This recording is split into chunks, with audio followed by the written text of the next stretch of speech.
Boa noite, estamos aqui novamente com o Isolamento Anatômico AMC, hoje no episódio 14 da primeira temporada.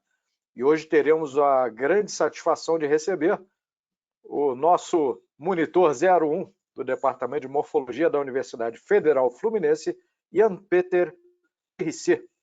Ele vai nos falar hoje sobre anatomia aplicada às hérnias abdominais. Boa noite, Ian. Tudo bem? Boa noite, professor. Tudo bem?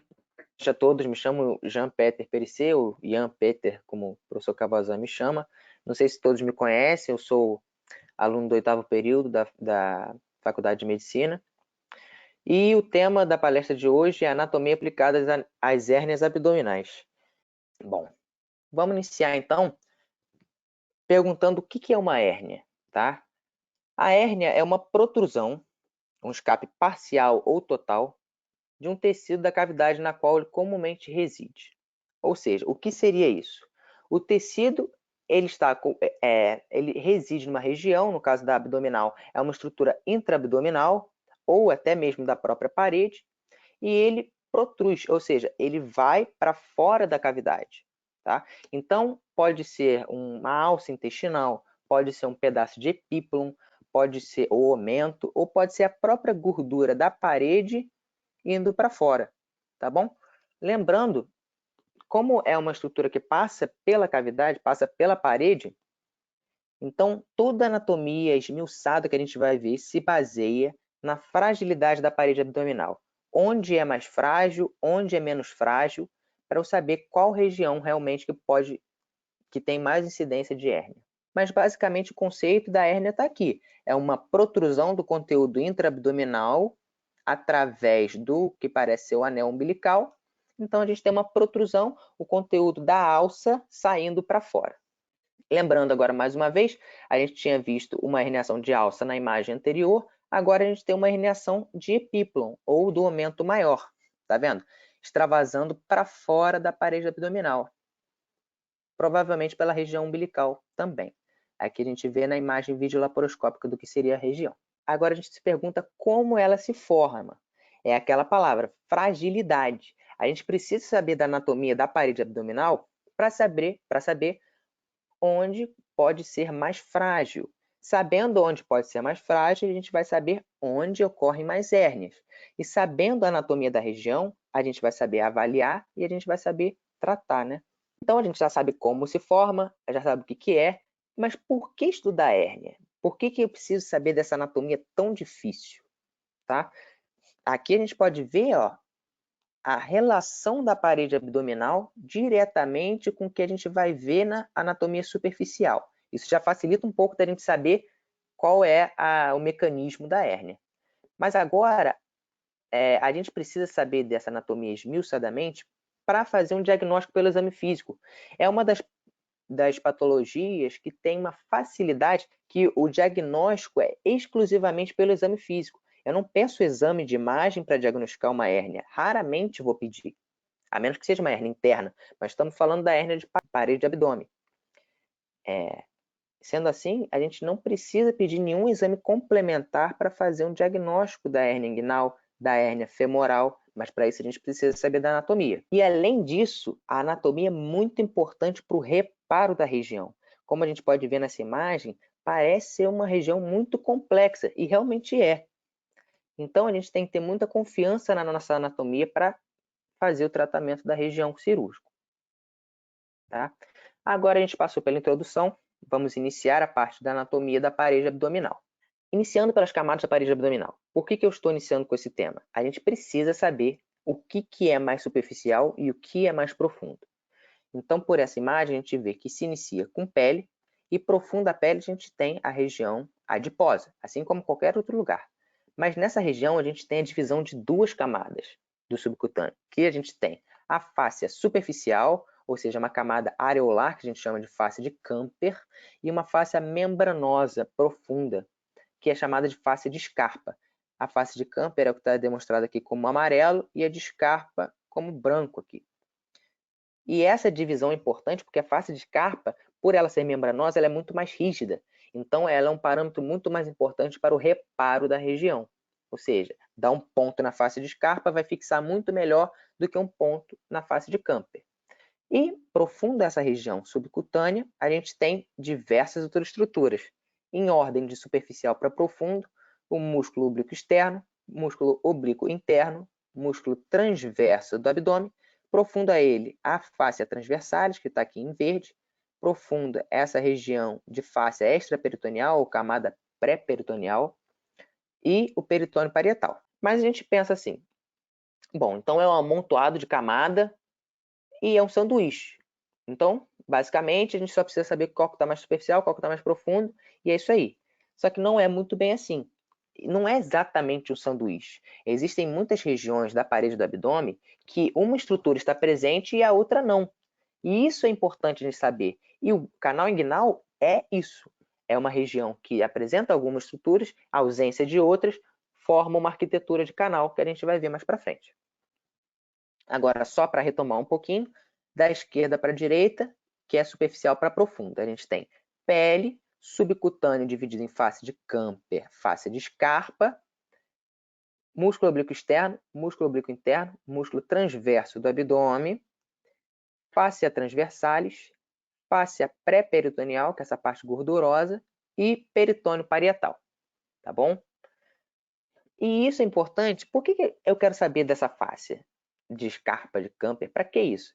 A gente tem que entender também que na anatomia, apesar da gente ter aula de anatomia regional, a anatomia não é regional no corpo humano, ela é contínua. Então, observem nessa imagem aqui, a gente tem a face de Scarpa em lilás e a de Camper aqui em amarelo. Percebam que ela vai além da parede do abdômen, ela se prolonga para a região do períneo, ela também faz parte, por continuidade, faz a fáscia dartos, ou túnica dartos da região escrotal. Então percebam que o cirurgião precisa ter uma noção de continuidade das estruturas. Então aqui, só para a gente ter uma noção de superficial profundo, a gente tem o oblíquo externo, logo depois o oblíquo interno e logo depois o transverso do abdômen, tá? Aqui mais uma imagem para a gente ter noção dos planos de camadas. A gente tem a pele, a face de Camper aqui, que é essa gordura areolar. Olha os vasos caminhando por ela. Os vasos não ficam profundos. Existem vasos nesse plano superficial e existem vasos também no plano profundo. Mais uma vez, essa mesma imagem, olha aqui. A gente tem aqui o plano da face de Scarpa e de Camper e tem diversos ramos dos vasos femorais, ou seja, são estruturas que desembocam em estruturas nobres. Então, a gente não tem como fazer uma incisão na região e achar que não vai sangrar. Eu tenho um corte no abdômen. Como é que está sangrando tanto assim? Existem estruturas relevantes que podem levar até um sangramento intenso na região. Então, sabendo dessa relação superficial profunda, a gente começa a falar dos músculos da região. E quais são esses músculos verticais? O músculo reto do abdômen e o músculo piramidal. O músculo reto do abdômen é essa estrutura aqui, muscular, que a gente pode ver aqui, que inicia lá da região intercostal, eles se originam da própria cartilagem costal, da quinta costela para baixo, e se direcionam em direção à região púbica, o tubérculo púbico, crista púbica, e se inserem lá, sendo que a parte superior é mais fina e vai se espessando ao longo do caminho inferior que essa estrutura faz. Percebam que o músculo reto do abdômen ele também apresenta tiras fibrosas entre os ventres, e isso dá independência para cada ventre, tá bom? Então, ele não se comporta como um músculo inteiro. Apesar de conscientemente a gente contraí-lo inteiramente, ele apresenta um grau de independência entre os ventres, tá? E o músculo piramidal é esse músculo aqui embaixo. Ó. É um músculo que nem sempre está presente, tá? Não é muito relevante, a ausência não acarreta nenhum prejuízo funcional, mas essa estrutura muscular aqui, que se localiza anteriormente ao músculo reto do abdômen e se insere, assim como o reto do abdômen, na região do tubérculo púbico, sínfise púbica, crista púbica. Agora vamos para os músculos planos. Os músculos planos, o grande problema é a gente não pensar neles como um sanduíche. A gente tem o músculo oblíquo externo, oblíquo interno e transverso do abdômen. Então vamos começar a falar do oblíquo externo.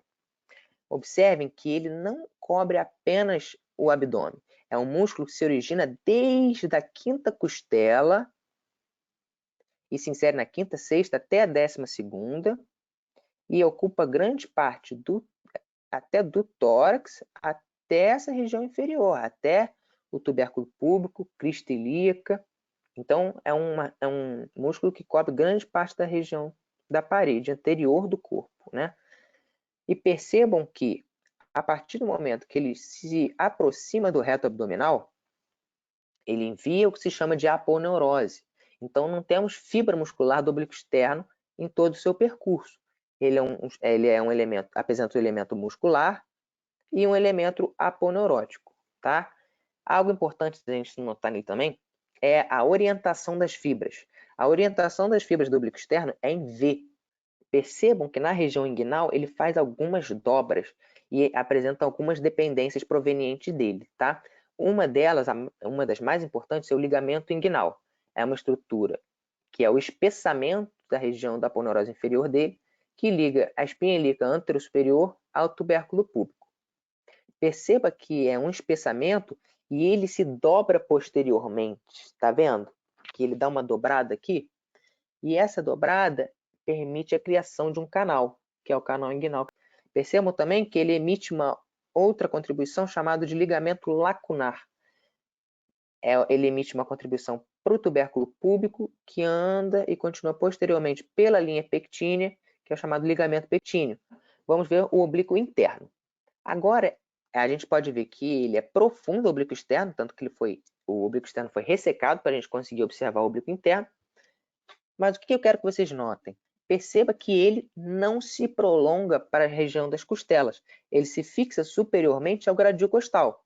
Então, a gente já viu que não é um sanduíche por causa disso, tá? E assim como o oblíquo externo, ele também se divide ele também se torna aponeurose quando vai revestir o músculo reto do abdômen.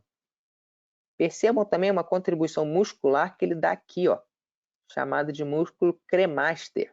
Ele reveste o funículo espermático, é uma estrutura que a gente vai ver mais para frente também. Aqui mais uma imagem para a gente ter noção do músculo oblíquo interno, tá? E percebam as fibras dele. As fibras do oblíquo externo eram em V, lembra? Mas o oblíquo interno é em V invertido. Então, com o oblíquo externo, a gente tem essa orientação aqui. O interno é assim. Percebam pela orientação de fibra dessa imagem. E aqui embaixo, ó, ele emitindo o músculo cremaster, que na região escrotal vai fazer uma face chamada de face cremastérica. Finalmente, a gente tem o último músculo desses anterolaterais, que é o músculo transverso do abdômen. E o nome é transverso por causa das fibras, que são transversas. Então, assim como o oblíquo interno, ele não se prolonga além das costelas, ele não se fixa nas costelas em si, ele se fixa no próprio gradil. E, chegando próximo ao reto do abdômen, ele emite essa aponeurose, que a gente vai ver que as aponeuroses não percorrem o mesmo caminho. E isso é importante para quê? Para a fragilidade da parede, tá bom? Então, finalizamos as 3 aponeuroses. Agora vamos ver as estruturas mais profundas. Nós temos profunda a aponeurose desses 3 músculos, profunda desses 3 músculos também, nós temos a fáscia transversalis. Fáscia transversalis é uma camada facial fibrosa que reveste profundamente esses músculos toda a parede abdominal. Tá?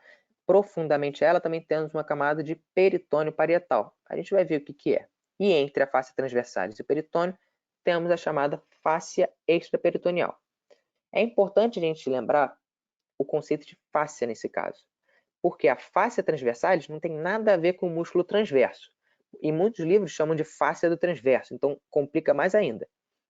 Fáscia transversalis é uma estrutura e a aponeurose do músculo transverso do abdômen é outra. A gente vai definir o conceito dessas 2 estruturas mais para frente. Nessa região a gente está demarcando aqui com a seta vermelha o que seria a fáscia transversalis. Perceba que ela reveste toda a parede, tá? E também, mais profundamente ela, nós temos o peritônio. O peritônio é uma camada serosa, então enquanto a fáscia transversalis é uma camada fibrosa, nós temos o peritônio que é uma camada serosa, que reveste toda a cavidade abdominal, tanto a parede quanto as vísceras. Então, basicamente, nós temos 2 paredes em contato. O peritônio parietal, que é bem inervado, e o peritônio visceral, tá bom? E isso é importante também para a gente delimitar a chamada fáscia pré-peritoneal. Entre a fáscia transversalis e o peritônio parietal tem um espaço de gordura, chamado de fáscia pré-peritoneal. E olha aquela continuidade que eu falei do corpo, olha. A fáscia pré-peritoneal, ela é contínua com a parte posterior, que se torna a região retroperitoneal. Finalizando agora essa anatomia, nós temos a anatomia da bainha do reto do abdômen. Lembra que eu falei que a aponeurose não necessariamente passaria por uma mesma região? Nós temos que a bainha do reto do abdômen, ou seja, o músculo reto, ele é envelopado por uma bainha fibrosa, tendo sua parte anterior e a parte posterior. E percebam nessa imagem aqui, ó, aqui à esquerda, que temos uma parte e do nada vira algo verde. Então, o que acontece? A gente tem uma linha chamada de linha arqueada, que parece ter uma diferente conformação de tudo que está acima dela e tudo que está abaixo dela, chamada linha de Douglas. A gente vai ver o que é isso. Ó, é exatamente o que eu falei. Acima dessa linha arqueada, nós vamos ter um padrão de divisão dessas aponeuroses, sendo que temos aqui, ó, superficial profundo, temos o músculo oblíquo externo, músculo oblíquo interno, músculo transverso do abdômen. Então, acima dessa linha, nós temos que o oblíquo externo, a aponeurose dele passa na frente do reto. O oblíquo interno, ela vai se dividir em duas camadas, uma anterior e outra posterior. E o transverso posterior, tá? A aponeurose dele. Agora, abaixo da linha, olha o que acontece. Todas as aponeuroses vão passar na frente do músculo oblíquo, do músculo reto do abdômen, tá? E olha aquele conceito de fáscia transversalis. A fáscia transversalis tanto não tem a ver com o músculo transverso do abdômen, que enquanto a aponeurose do transverso passa na frente do reto, a fáscia transversalis passa atrás. E é isso que faz a linha arqueada. Agora, a gente sabendo das estruturas musculares, vamos ver um pouco da inervação. Então, a inervação da parede abdominal é principalmente por 6 últimos nervos intercostais, de 17 até 12, o nervo iliohipogástrico e o nervo ilioinguinal, que são dois nervos provenientes do plexo lombar. É importante a gente saber que esses nervos eles passam entre o músculo oblíquo interno e o músculo transverso do abdômen, e eles perfuram posteriormente a bainha do músculo reto abdominal. Então vamos tentar entender um pouco isso aqui. Olha, nessa imagem aqui, ó, eles correm entre o oblíquo interno e o transverso e perfuram posteriormente a bainha do reto. Então, se eu vou fazer uma incisão, lembra que geralmente laparotomia exploradora é uma incisão xifopubiana, ou seja, do apêndice xifoide até a sínfise púbica. Então, ó, quantos nervos eu vou pegar aqui? Poucos, né? Ou quase nenhum. Agora, e se eu fizer uma incisão paramediana? Poxa, eu posso pegar todos os nervos que estão inervando a parede, o reto do abdômen de um lado. E aí eu vou perder a função do reto. Por que isso é importante também? Se eu perco a função, ele não vai mais contrair. Se o músculo não funciona mais, ele vai atrofiar. Você tem um processo de hipotrofia e atrofia. E se eu tenho atrofia de uma região da parede, eu vou aumentar o que dela? A fragilidade. Então, isso também pode colaborar para a formação de hérnias. Percebam também que essa região é dividida em dermátomos pela quantidade de raízes responsáveis, não só dermátomos, como miótomos. Isso é interessante porque se eu cortar um nervo, por exemplo, proveniente de T8 e T9, a parte do reto do abdômen de T10, T11 e T12 vai continuar funcionando. Até porque, lembra que eu falei? Os ventres são um pouco independentes. E quais marcos são importantes aqui da gente lembrar? T7, o apêndice xifoide, T10, o umbigo, e T12, a crista ilíaca, tá bom? E vascularização. A vascularização eu não vou me aprofundar, porque não é tão relevante assim para o conteúdo de hérnias. Mas a gente tem que saber que existem dois planos, sempre um superficial, que passa por aquelas camadas subcutâneas, e um profundo. E eu vou chamar a atenção aqui da artéria epigástica inferior. Essa sim é de grande importância na delimitação das hérnias, que vocês vão ver mais para frente. Observe aqui nessa imagem, o que a gente precisa saber dela? Agora, que é uma região ricamente vascularizada, tá? A gente tem uma rica vascularização superficial e uma rica vascularização profunda. Tanto que essa é uma das principais regiões de passagem alternativa de fluxo de sangue. Se eu tenho uma obstrução de aorta, Há casos que eu posso ter uma hipertrofia, uma maior proliferação de vasos, neoformação, nessa conexão de epigástrica superior para epigástrica inferior, por exemplo. Eu já vi paciente com isso. E de modo que elas se tornam as mais responsáveis pela irrigação do membro inferior, porque desemboca na veia, na artéria femoral. Finalizando agora essa parte de parede abdominal, a gente precisa saber conceituar fáscia e aponeurose. Essa divisão é muito importante, porque são estruturas realmente semelhantes, mas que são totalmente diferentes. A fáscia, que está em azul, é uma formação fibrosa que reveste estruturas anatômicas. Então, ela é importante para a delimitação de espaços, revestir. Já a aponeurose é uma formação fibrosa própria do extremo de um músculo. Então, a aponeurose se parece muito mais com um tendão do que com uma própria fáscia, tá? Então, percebam aqui, ó, o que está em verde é uma aponeurose e o que está em azul é a fáscia transversalis. Percebam que o canal inguinal, então, é uma comunicação da cavidade abdominal com a região escrotal. E a gente precisa saber onde ele se encontra. Então, nessa imagem aqui, ó, o vermelho é a espinha ilíaca anterosuperior e o verde é a região do tubérculo púbico, tá? Sínfise púbica, tubérculo púbico, lateralmente. Em azul, corresponde ao ligamento inguinal. O canal inguinal está logo acima, mas por que eu estou mostrando essa relação?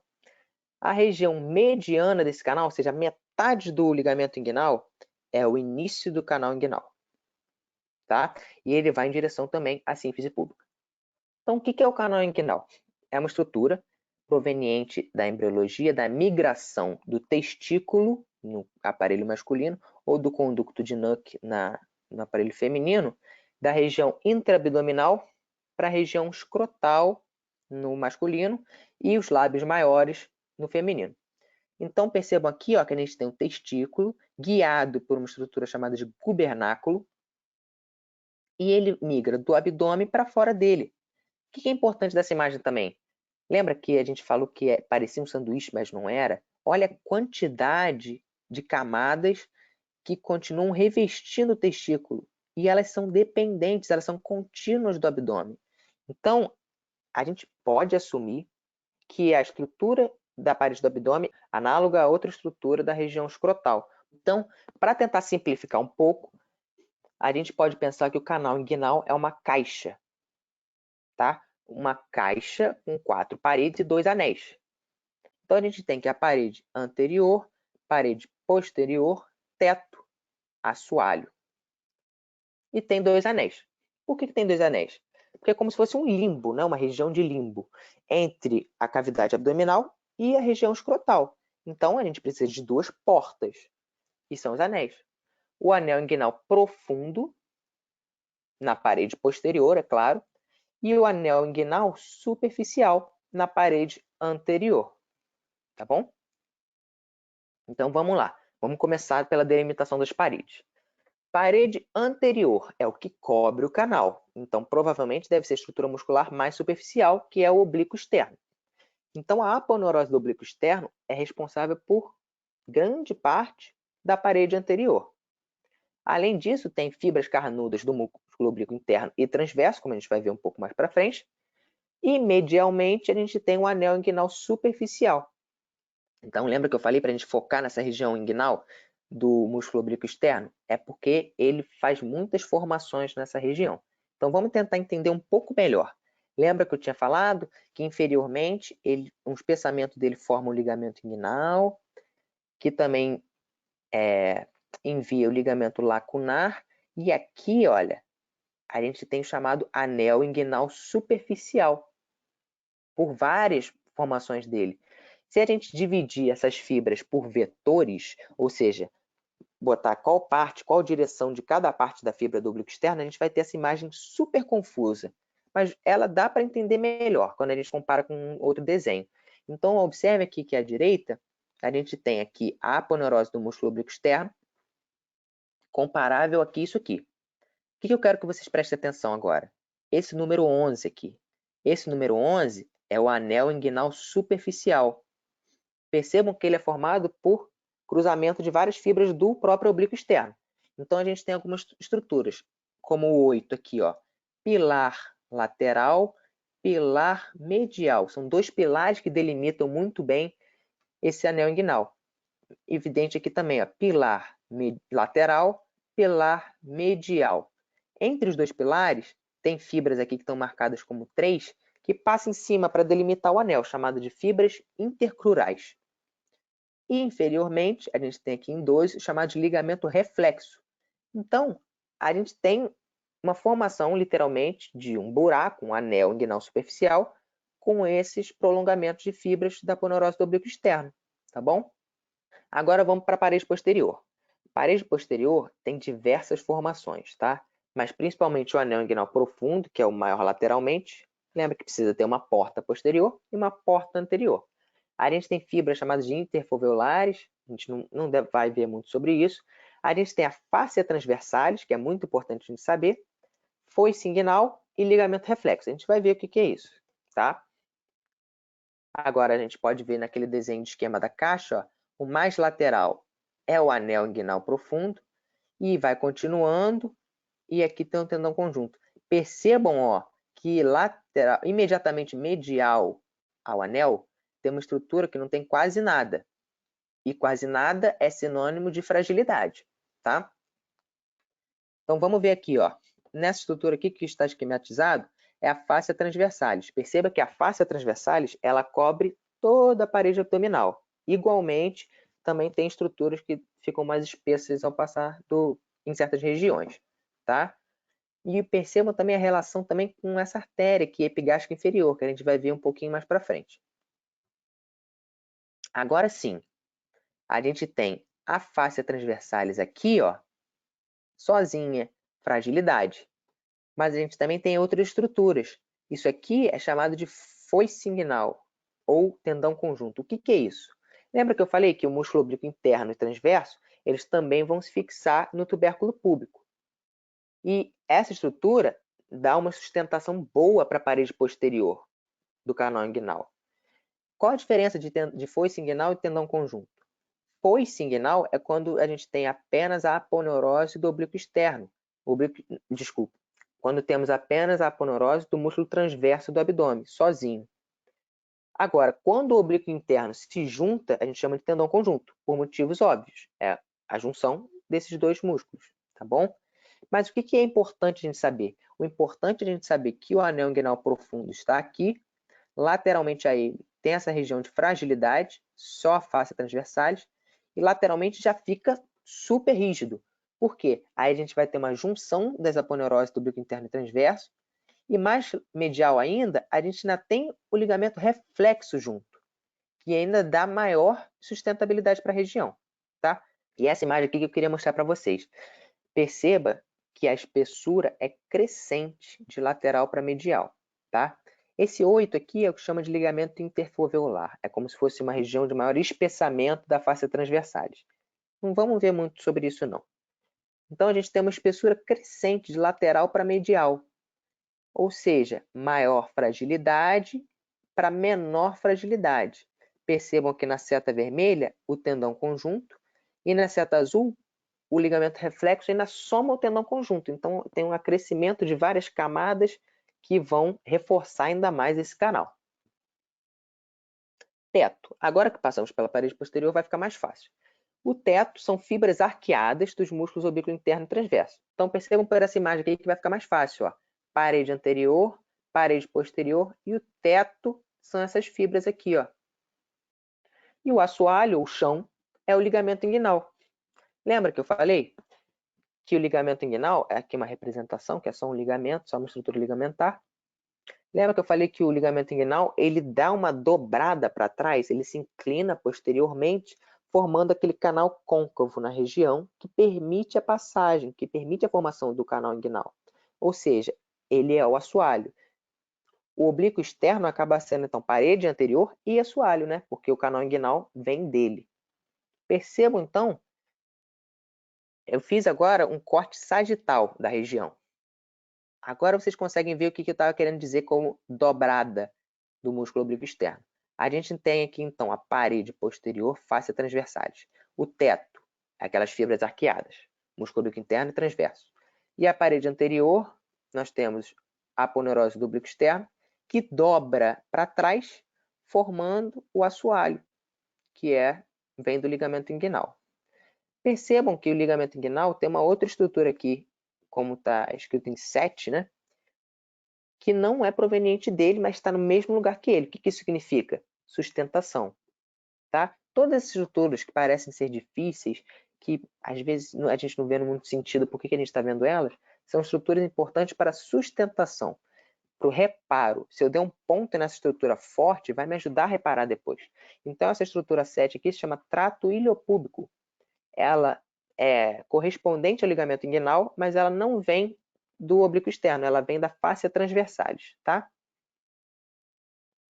Agora, um pouco melhor essa imagem para a gente entender. Veja, parede posterior aqui, teto, oblíquo interno e transverso, parede anterior, e aqui o assoalho, ó, ele dá aquela dobrada para trás para fazer o assoalho do canal. E olha que mais uma vez aquela artéria que eu falei, ó, os vasos epigástricos inferiores. Agora que a gente sabe delimitar o canal, vamos ver o conteúdo dele. O canal, o conteúdo é diferente de acordo se é aparelho genital masculino ou aparelho genital feminino. No masculino, nós temos um funículo espermático, que tem diversas estruturas, como ducto deferente com sua artéria, artéria testicular, plexo pampiniforme, artéria e veia cremastérica e ramo genital do nervo genitofemoral, que inerva o cremaster, e o nervo ilioinguinal.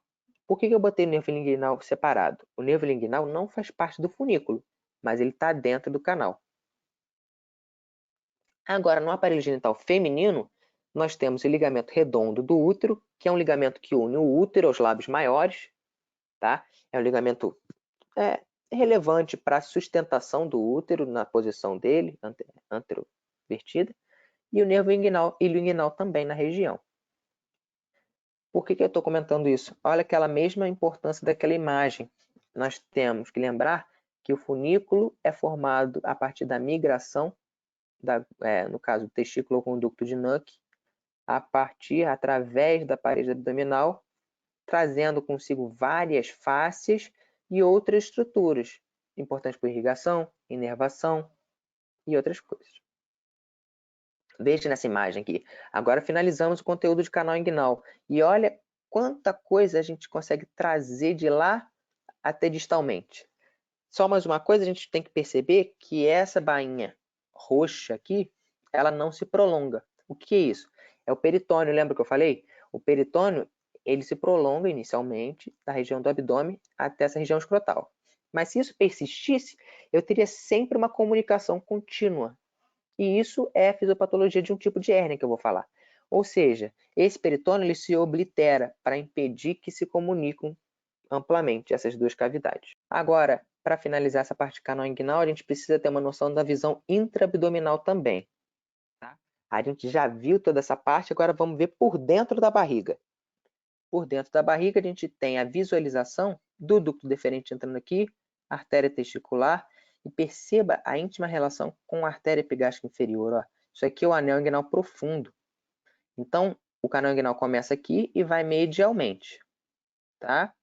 Percebam aqui também, ó, ligamento inguinal, só que aqui é o trato iliopúbico, né, relacionado. Aqui envia o ligamento lacunar e ligamento pectíneo. Então, a gente tem dois trajetos aqui. O início do canal inguinal e essa laguna que chama o livro vascular. E agora a gente consegue observar aquele mesmo trígono de Hasselbalch que a gente tinha visto antes. Olha aqui, ó. E por que esse trígono é importante? Esse trígono, que é delimitado mais uma vez lateralmente lateral-superiormente, né, pelos vasos epigástricos inferiores, inferiormente pelo ligamento inguinal e medialmente pela borda lateral do reto do abdômen. Qual a importância desse trígono? Lembra que eu falei que existe uma parte de maior fragilidade da parede posterior do canal inguinal? É justamente nessa região que eu vou ter uma hérnia inguinal decorrente de uma maior fragilidade da parede, tá? Que é chamada de hérnia inguinal direta. Então, essa região é muito importante. E por que eu estou mostrando essas imagens por dentro da barriga, por dentro do abdômen? Porque muitos procedimentos cirúrgicos são feitos por via laparoscópica. Então, realmente é essa imagem que a gente tem. Agora, iniciando o canal femoral, prometo que vai ser um pouco menor. O canal femoral, lembra do ligamento inguinal, que ele emite o ligamento lacunar aqui. Então, a gente tem a cavidade do ligamento do canal inguinal e a cavidade do canal femoral. Lembra aquela mesma imagem confusa? Vamos ignorar essa parte do pilar. Vamos ver essa parte inferior aqui, ó. O ligamento inguinal, ele emite o lacunar aqui em 7 e o ilho pectíneo aqui em 4, formando duas principais regiões. Uma região neuromuscular e uma região vascular. Ó, perceba bem, em vermelho a região neuromuscular e em azul a região vascular. E no extremo medial dessa região vascular, nós temos o que chama de canal femoral. E esse canal femoral, que tem um linfonodo chamado linfonodo de Cloquet, é de extrema importância. Por quê? Porque ele é um buraco. Tá vendo que é um buraco? Esse buraco, ele não pode ser um buraco no corpo. Ele é revestido apenas pela fáscia transversalis. Então, se a gente pensar, só tem uma fáscia cobrindo, tapando essa região, é sinônimo de fragilidade. Então, uma outra hérnia chamada de hérnia femoral se deve à fragilidade dessa região. Veja agora a visão intraabdominal, olha. Ligamento inguinal, o trato iliopúbico por dentro, ligamento lacunar, ligamento pectíneo, tá? Em verde, em azul, essa região vascular. Em vermelho, neuromuscular. E o extremo medial é o canal femoral. Agora finalizamos o canal femoral. Para acabar a parte da descrição anatômica, vamos falar um pouco do umbigo. O umbigo é uma região de relação com vestígio da veia umbilical e artéria umbilical, e ele é formado principalmente por 3 planos. Um plano cutâneo, um plano fibroso, que é o anel umbilical, e um plano profundo. Vamos ver o que é isso. Olhando essa imagem aqui, a gente tem essa parte branca e amarela, o plano cutâneo. O plano fibroso é formado pela aponeurose dos músculos, mas o problema é que o plano fibroso forma um anel umbilical. Ou seja, se tivesse só esses 2 planos, teria amplo contato, seria fácil de herniar para fora. E temos o plano profundo, que é formado obliterado ao passar do tempo, pela degeneração da estrutura da veia umbilical, das artérias umbilicais. Então, por isso que é comum ter uma hérnia na região que regride ao passar dos anos. Então, basicamente, a hérnia umbilical é pela fraqueza desse plano profundo. Então, vamos começar agora a ver o que é hérnia. A gente já sabe o que é, já sabe como é formada, mas o que tem relação com essa hérnia? Por que algumas pessoas têm e outras não? Tá? Então, o que pode aumentar a fragilidade da parede abdominal? Tudo que vai elevar a pressão intraabdominal para futuramente danificar essa parede, esgarçar, esgotar a parede. Então, a gente pensa que obesidade, ascite, a gente tem um aumento da pressão intraperitoneal, uma doença pulmonar obstrutiva crônica, o que é isso?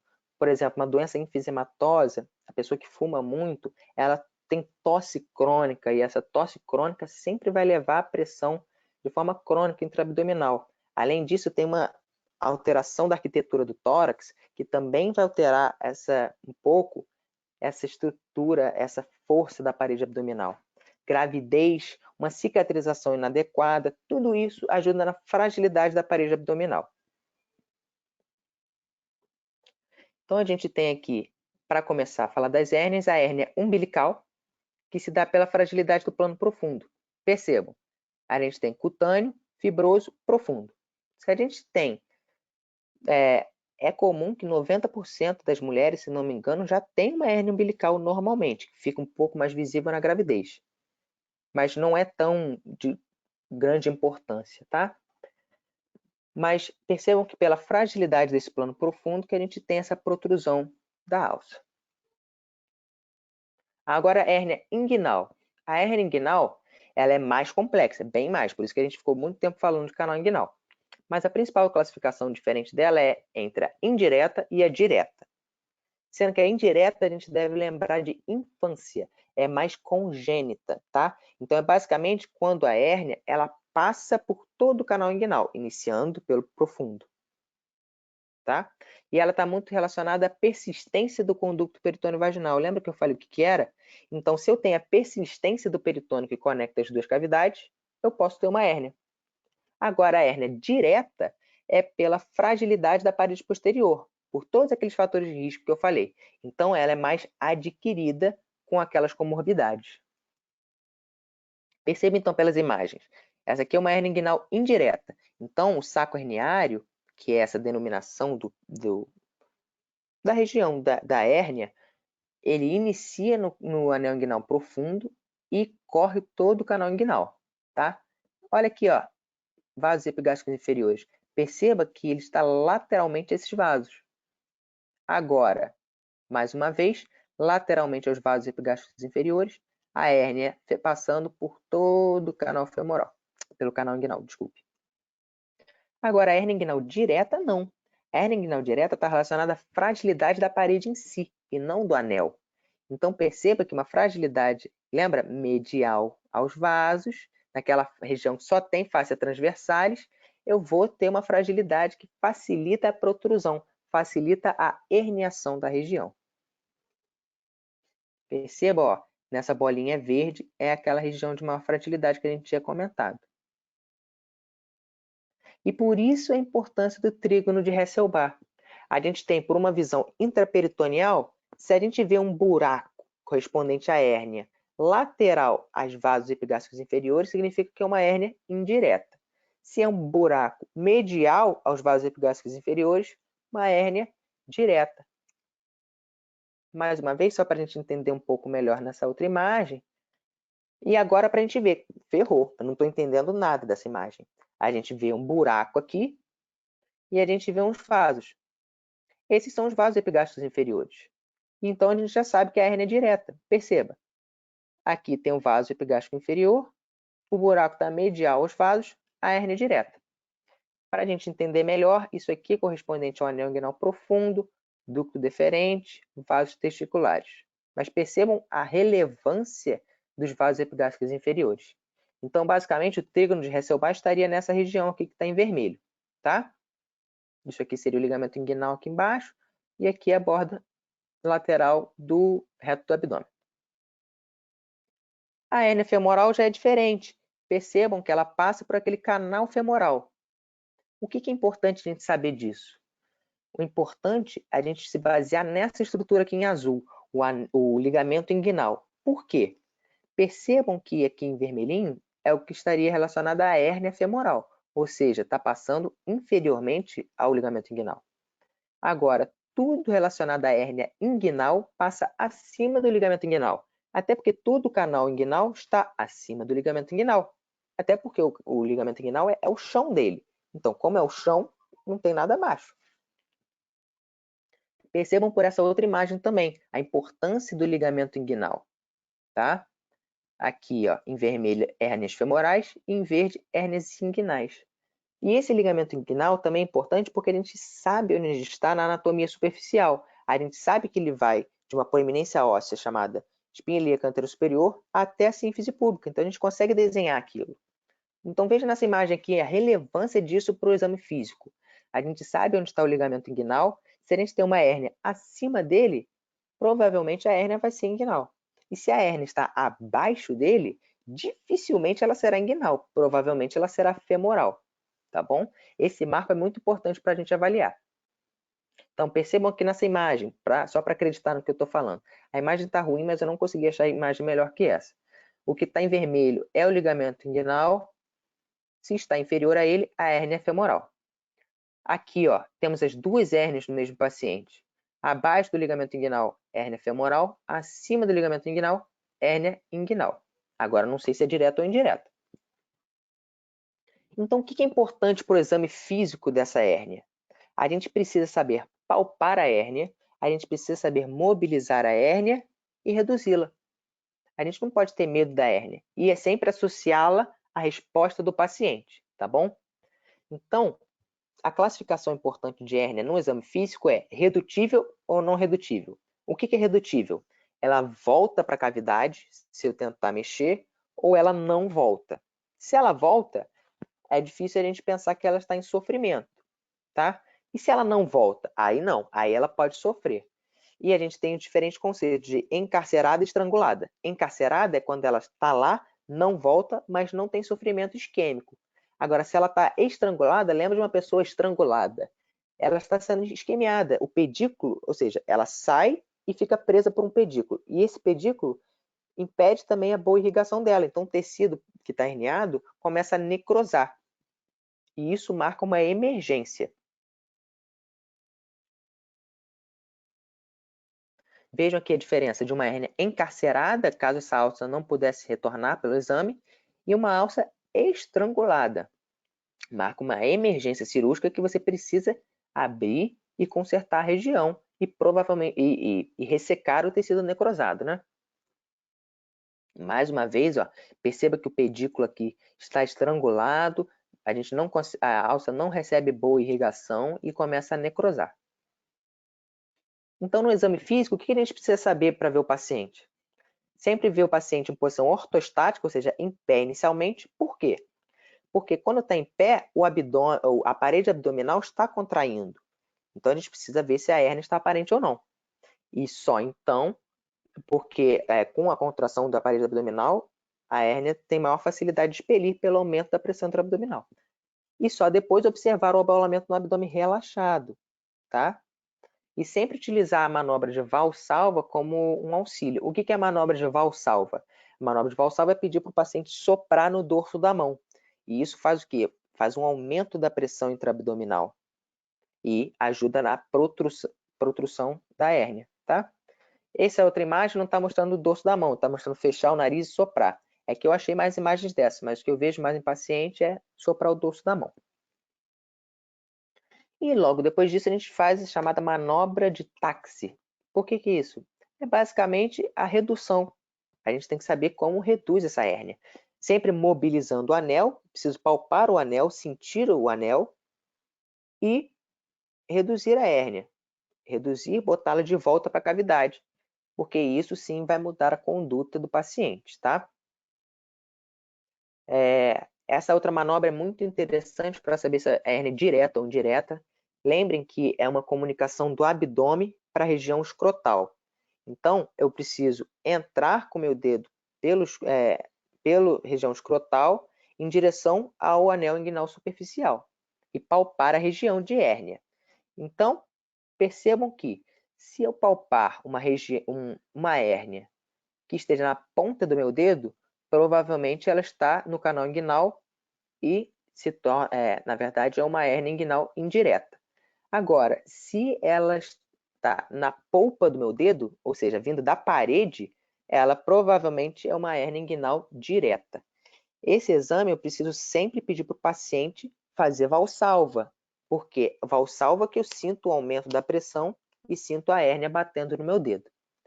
Uma última, aqui, ó, o que se relaciona com uma hérnia inguinal indireta. Perceba que entra com o dedo pela parede escrotal, entra para o anel inguinal superficial e eu consigo palpar essa hérnia com a ponta do dedo, tá?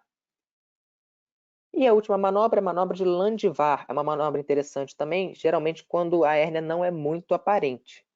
A gente pede, a hérnia é redutível e pede para o paciente tapar, apertar com força a região que seria o anel inguinal profundo.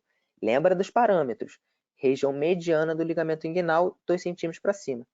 Então, eu tapando essa região, vou pedir para o paciente fazer a valsalva.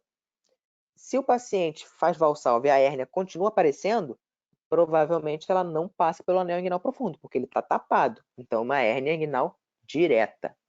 Agora, se ela passa pelo canal inguinal, ela não vai estar aparente quando eu estou com o anel inguinal tapado, sendo então uma hérnia inguinal indireta. Para finalizar essa palestra, vamos falar um pouco do tratamento. O tratamento da hérnia é cirúrgico, a gente precisa saber dividir entre eletivo, ou seja, opera quando possível, opera quando souber que o paciente realmente pode operar, tem algum risco, ou urgência, ou emergência, que eu não quero nem saber de outras coisas. Emergência, eu preciso operar. Então, o que se relaciona com isso? Se a hérnia é redutível, eletivo. Se a hérnia não é redutível, aí eu vou tentar fazer aquela manobra de táxi, vou tentar reduzir. Se ela não reduziu, provavelmente eu vou ter que operar. Mas se tem sinais flogísticos, o que é sinal flogístico? Dor, rubor, calor, edema, significa que provavelmente a região está em sofrimento, se torna uma hérnia estrangulada, tá? Outro sintoma também é a obstrução, se o paciente não defeca há muitos dias, então eu posso ter um pedaço de alça nessa região de hérnia que impede a passagem do conteúdo, tá bom? E nesse tratamento, eu posso tratar de maneira aberta, eu posso tratar naquela região pré-peritoneal e por vídeo. Eu vou mostrar 2 exemplos só para vocês verem como é importante a anatomia dessa região. Um dos tratamentos abertos se chama de Bassini. O método de Bassini, você tem a sutura dos arcos músculos aponeuróticos, lembra que é o teto do canal inguinal, junto ao ligamento inguinal. Eu estou tapando a região. Então lembra, ó, eu estou basicamente unindo o teto ao ligamento inguinal, suturando. Então preciso saber o que é o que para saber que realmente dá a sustentação. E eu também preciso saber que passa o nervo linguinal ali. Se eu pego o nervo linguinal com a sutura, o paciente pode ter dor crônica para sempre. Então é muito importante os parâmetros anatômicos nesse caso. Tanto que o professor Manaia mostrou um slide, eu lembro da aula dele há um tempo, e muitos cirurgiões falam isso, sabe? Que se você tem 100 cirurgiões que operam sua vesícula, 5 deles você confiaria operar sua hérnia, porque é um procedimento de extrema destreza para o cirurgião. Essa técnica de Liechtenstein, eu não vou me aprofundar o que é, mas é o que é mais utilizado hoje na técnica aberta. Eu preciso saber os parâmetros anatômicos, que eu basicamente boto uma tela de Marlex, que é uma tela de polipropileno, que tapa essa parede posterior e impede futuras herniações, tá? Uma outra metodologia são por vídeo. Essa aqui é técnica extraperitoneal. Lembra daquela fáscia gordurosa entre a transversalis e o peritônio parietal, que parecia inútil? Mas isso é outra técnica, olha que interessante. A gente bota aqui o trocáter da laparoscopia para encher de ar, eu consigo expandir essas 2 regiões e botar uma tela ali. Se eu boto uma tela ali, eu impeço futuras hérnias, tá? Agora, para finalizar, só para falar a bibliografia usada, eu me baseei nesse livro aqui, do Latarjet, que, assim, apesar de mais complexo, foi o que me ajudou muito a aprender essa região inguinal, que eu sempre tive dificuldade, eu tive que ler algumas vezes para entender, e as imagens eu utilizei desses 3 livros principalmente, tá bom?